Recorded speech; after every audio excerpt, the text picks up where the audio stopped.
بسم اللہ الرحمن الرحیم۔ ڈیئر اسٹوڈنٹس، السلام علیکم۔ Army public school P M A کے اس تدریسی نیٹ ورک پر ہم آپ کو خوش آمدید کہتے ہیں۔ اسٹوڈنٹس، ویڈیو شروع ہونے سے پہلے آپ اس پیج پر دیے گئے بٹن سے سبسکرائب کر کے بیل آئیکن کو دبا دیں تاکہ ہماری آئندہ آنے والی ویڈیوز سے بر وقت آگاہ ہو سکیں۔ آج کے اردو مضمون میں اردو ادب میں ہمارا ٹاپک ہوگا ابو محمد زکریا الرازی، اور اردو گرامر میں مکالمہ نگاری اور کے کا استعمال۔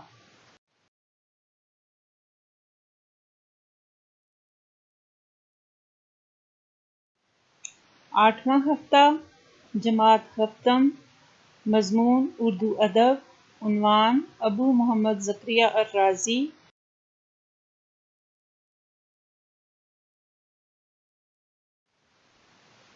تعارف۔ سبق ابو محمد زکریا الرازی، مصنفہ رقیہ جعفری۔ صفحات ہیں 28 سے لے کر 30 تک۔ اب ہم اس سبق کا میں آپ کو تعارف کرواتی ہوں، اور یہ سبق جو ہے ابو محمد زکریا الرازی کی زندگی کے حالات اور ان کے کارناموں اور سائنسی ایجادات کے بارے میں ہے۔ تو ہم ذرا سا ان کی حالات زندگی کا مختصر سا جائزہ لے لیتے ہیں۔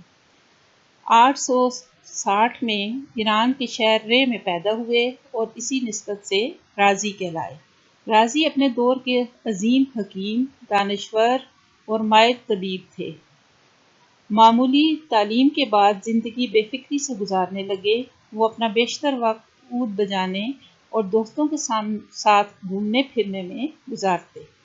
ہاتھ میں کوئی ہنر تو تھا نہیں، لوگوں کے دیکھا دیکھی گھر میں بھٹی بنا کر سونا بنانے کی کوشش میں لگ گئے۔ لوگوں کے مشورے سے جڑی بوٹیاں اکٹھی کر کے تجربے کرتے رہتے۔ ان کی زندگی میں دو واقعات رونما ہوئے جو ان کی زندگی میں سنگ میر یعنی نشان راہ کی حیثیت رکھتے ہیں۔ ایک تو ان کی بہت سی جڑی بوٹیوں اور کیمیاوی مادوں کے خواص اور اثرات معلوم ہو گئے۔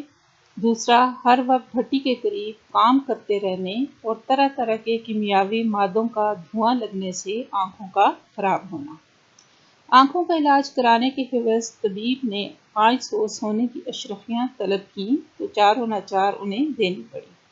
صحت یاب ہونے کے بعد طبیب کے یہ الفاظ کہ اصلی سونا تو انسان کے ہاتھ کا ہنر ہے، یہ بات رازی کے دل کو لگ گئی۔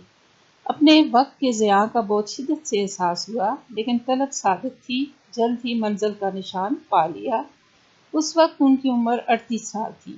وہ طب کی تعلیم حاصل کرنے بغداد چلے گئے۔ اس وقت فردوس الحکمت کے نامور مصنف علی بن ربن تبری بقید حیات تھے۔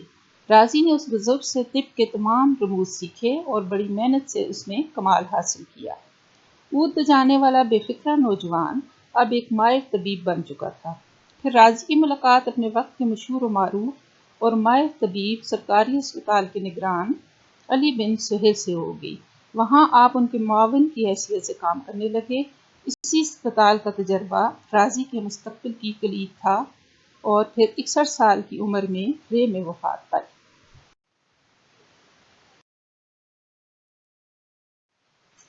مقاصد تدریس۔ طلباء درست لفظ، روانی اور اتار چڑھاؤ کے ساتھ سبق کی بلند خوانی کرنا، لغت کے استعمال کی مشق کرنا، سبق کے اخلاقی پہلو یعنی رازی کے کارناموں اور سائنسی ایجادات کے بارے میں آگاہی حاصل کرنا، اسی سبق کے حاشیے میں دی گئی معلومات پر گفتگو کرنا، ابو محمد زکریا الرازی کے کارناموں کی فہرست بنانا،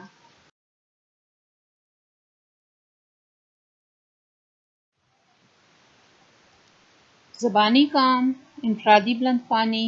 صفحات 28 سے لے کر 30 تک۔ طلباء والدین کے زیر نگرانی سبق کی درست تلفظ، روانی اور اتار چڑھاؤ کے ساتھ بلند خوانی کریں۔ مشکل الفاظ کو دوران پڑھائی خط کشید کریں۔ لغت اور سریر خامہ کی فراہم کے صفحہ نمبر 107 سے ان کے معنی لکھیں۔ سبق کا اخلاقی پہلو۔ سبق کا اخلاقی پہلو جو ہے وہ بھی ابو محمد زکریا الرازی کے کارناموں اور سائنسی ایجادات کے بارے میں ہے۔ ابو محمد زکریا الرازی ایک نامور مسلمان عالم، طبیب، فلسفی، ماہر علم نجوم اور کیمیا دان تھے۔ جالینوس العرب کے لقب سے مشہور ہوئے۔ کہا جاتا ہے کہ بقراط نے طب ایجاد کیا، جالینوس نے طب کا احیاء کیا، رازی نے متفرق سلسلہ طب کو جمع کر دیا اور ابن سینا نے تکمیل تک پہنچایا۔ رازی نے ادب و فلسفہ، ریاضیات، نجوم اور کیمیا و طب میں خوب مہارت حاصل کی۔ طب میں آپ کو وہ شہرت دوام ملی کہ آپ طب کے امام وقت ٹھہرے۔ دنیا میں رازی کا نام علم طب کے ائمہ میں یاد کیا جاتا ہے۔ رازی کی تصانیف کتاب الجدری الحسبہ اور کتاب الحاوی فی طب 17ویں عیسوی میں بڑی مستند تصور کی جاتی تھیں۔ ان کے تراجم لاطینی میں کیے گئے اور یورپ کی درسگاہوں میں بطور نصاب پڑھائی جاتی رہیں۔ سبق کے حاشیے میں دی گئی معلومات پر تبادلہ خیال، صفحات 28 سے لے کر 30 تک۔ حضرت امام جعفر صادق علم کیمیا کے بانی کی حیثیت سے مشہور ہوئے۔ مسلمانوں میں کیمسٹری کا آغاز بنی امیہ کے عہد میں ہوا۔ اموی شہزادے خالد بن یزید نے اپنی زندگی اس فن کے لیے وقف کر دی۔ دوسری صدی ہجری میں جابر حیان پیدا ہوا، جنہیں کیمسٹری کا بابائے آدم کہا جاتا ہے۔ پھر دوسرے صفحہ نمبر 29 کے حاشیے میں جابر بن حیان کے بارے میں کچھ معلومات ہیں۔ انہوں نے ایسا کاغذ ایجاد کیا جسے آگ نہیں جلا سکتی تھی۔ لوہے کے زنگ سے ایسی روشنائی تیار کی جس سے شاہی فرامین رات کی تاریکی میں پڑھے جا سکتے تھے۔ جابر نے ایسا پتھر ایجاد کیا جس سے زخموں کو خشک کرنے کا کام لیا جاتا تھا۔ پھر احمد بن موسیٰ، ان کے بارے میں معلومات صفحہ نمبر 30 کے حاشیے میں ہیں۔ انہوں نے 860 میں کئی مشینی اوزار اور سائنسی کھلونے ایجاد کیے۔ ایسے خودکار برتنوں کا ذکر ملتا ہے جن سے پانی پیتے ہوئے موسیقی کی آوازیں آتی تھیں۔ آبی گھڑیال، پانی کو پرے لے جانے والی مشینیں اور راہٹ مسلمانوں کی ایجاد ہیں۔ پانی سے چلنے والی چکیاں مسلمانوں کی ایجاد ہیں۔ مسلمانوں نے دمشق، قاہرہ، تونس اور اسپین میں جہاز سازی کے کارخانے قائم کیے۔ ابو محمد زکریا الرازی کے کارنامے۔ رازی پہلا شخص ہے جس نے ابتدائی طبی امداد فرسٹ ایڈ کا طریقہ رائج کیا۔ مریضوں کے علاج کے لیے خصوصی طبی مشاورت کا طریقہ رائج کرنے والا شخص رازی ہی تھا۔ رازی نے کئی اہم طبی مقالات لکھے۔ طب میں رازی کا سب سے بڑا کارنامہ چیچک پر اس کی تحقیق ہے۔ اس نے چیچک کے اسباب، اس مرض میں ضروری احتیاط اور اس کے علاج اور خسرہ کے بارے میں ایک کتاب لکھی۔ چیچک کے موضوع پر یہ پہلی کتاب ہے اور سینکڑوں برس تک یورپ کے طبی کالجوں کے نصاب کا حصہ رہی ہے۔ رازی نے اس زمانے کی مشہور کتاب لکھی جس کا نام الحاوی فی طب ہے۔ یہ اس زمانے کی یادگار کتاب ہے۔ یہ دراصل ایک عظیم انسائکلوپیڈیا ہے جس میں رازی نے تمام طبی سائنس کو جو مقدمین کی کوششوں سے صدیوں میں مرتب ہوئیں ایک جگہ جمع کر دیا اور پھر اپنی ذاتی تحقیقات سے اس کی تکمیل کی۔ رازی کی تصانیف کتاب الجدری الحسبہ اور کتاب الحاوی 17ویں صدی عیسوی تک یورپ میں بڑی مستند تصور کی جاتی تھیں۔ ان کے تراجم لاطینی میں کیے گئے اور یورپ کی درسگاہوں میں بطور نصاب پڑھائی جاتی رہیں۔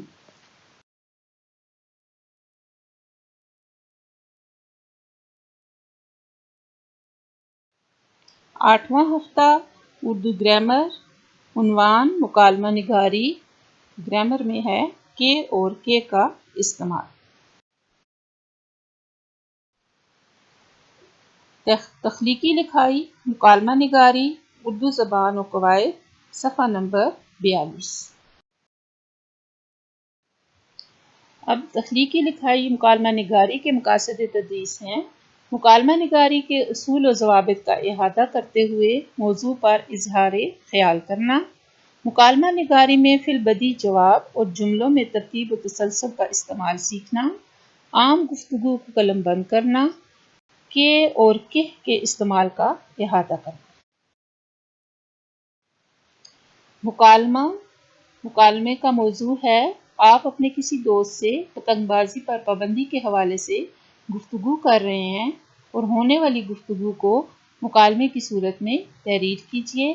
یہ اردو زبان و قواعد کے صفحہ نمبر 42 پر موجود ہے۔ سب سے پہلے طلباء کو پتہ ہونا چاہیے کہ مکالمہ کیا ہوتا ہے۔ دو یا دو سے زیادہ افراد کے درمیان گفتگو کو مکالمہ کہتے ہیں۔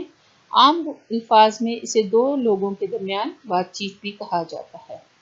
آج کے مکالمے کا جو موضوع ہے اس پر ہم تھوڑا سا زبانی تبادلہ خیال کر لیتے ہیں تاکہ طلباء کو مکالمہ لکھنے میں آسانی ہو۔ پتنگ اڑانے کا ہر نوجوان کو جنون کی حد تک شوق ہے۔ موضوع کو ذہن میں رکھتے ہوئے اپنے دوست کو دلائل دے کر قائل کریں کہ وہ آپ کی بات کو مان جائے کہ پتنگ اڑانے پر کیوں پابندی لگا دی جاتی ہے۔ پتنگ اڑانا ہماری ثقافت کا حصہ ہے، لیکن بدقسمتی سے چند سالوں میں کچھ ایسے واقعات رونما ہوئے ہیں کہ حکومت کو پابندی لگانی پڑی۔ جب ہم اپنی حدود کو تجاوز کرتے ہیں تو یہ چیزیں ہمارے لیے نقصان کا باعث بنتی ہیں۔ مثلاً دھاتی ڈور کا استعمال بہت خطرناک ہے، گردن یا انگلی کٹ جانے کا باعث بنتی ہے۔ بچے پتنگ اڑاتے ہوئے چھت سے گر کر زخمی یا ہلاک ہو سکتے ہیں اور یہ وقت اور پیسے کا بھی ضیاع ہے۔ مکالمہ نگاری کے لیے یہ ہدایات ہیں۔ مکالمے کا انداز عام بول چال جیسا ہو، عام فہم اور شائستہ ہو۔ مکالمے میں دونوں افراد کی عمر، عہدے اور رتبے کے مطابق زبان کا استعمال ہونا چاہیے۔ جملے مختصر، واضح اور موضوع کے مطابق ہوں۔ جملوں میں ربط و تسلسل ہو اور بار بار ایک ہی جملے کی تکرار نہ ہو۔ مکالمے میں جملوں کی مختلف اقسام، مثبت، منفی اور سوالیہ استعمال کریں۔ مکالمہ بولنے والے کے نام کے آگے رابطہ کی علامت لگائیں۔ موضوع کے مطابق اختتام مناسب طریقے سے ہو تاکہ گفتگو ادھوری محسوس نہ ہو۔ تخلیقی لکھائی مکالمہ نگاری کے لیے دی گئی ہدایات کی روشنی میں طلباء والدین کے زیر نگرانی اپنے اور اپنے دوست کے 10 مکالمات پر مبنی مکالمہ تحریر کریں۔ سب سے پہلے طلباء مناسب طریقے سے منظر کشی کریں کہ آپ کی گفتگو کا آغاز کب، کیسے اور کہاں سے ہوا۔ پس منظر 2 سے 3 سطور میں لکھیں اور طلباء جو ہے والدین کے زیر نگرانی پتنگ بازی پر پابندی کے حوالے سے تبادلہ خیال کریں اور معلومات کو خاکہ بنا کر لکھیں۔ گفتگو 2 حصوں میں لکھی جائے، ایک طرف اپنی اور دوسری طرف دوست کی۔ مشکل الفاظ کے معنی نوٹ کریں اور تمام نکات کی دہرائی کریں۔ مکالمے کا اختتام موضوع کے مطابق مؤثر انداز میں کریں تاکہ گفتگو ادھوری محسوس نہ ہو۔ کامیابی کا معیار: جملے مختصر، واضح اور بامعنی ہوں۔ دونوں افراد کے 10 جملے ہونے چاہئیں۔ مکالمہ بولنے والے کے نام کے آگے رابطہ کی علامت لگائی جائے۔ موضوع کے مطابق مثبت اور منفی پہلوؤں پر روشنی ڈالتے ہوئے مکالمے کا حتمی، مثبت اور مناسب اختتام کریں۔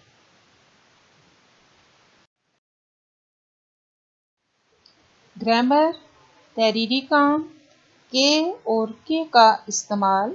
طلباء والدین کے زیر نگرانی دی گئی عبارت کو کے اور کے کی مدد سے مکمل کریں۔ کامیابی کا معیار: عبارت کو جملوں کی مناسبت سے کے اور کے کا استعمال کرتے ہوئے مکمل کریں۔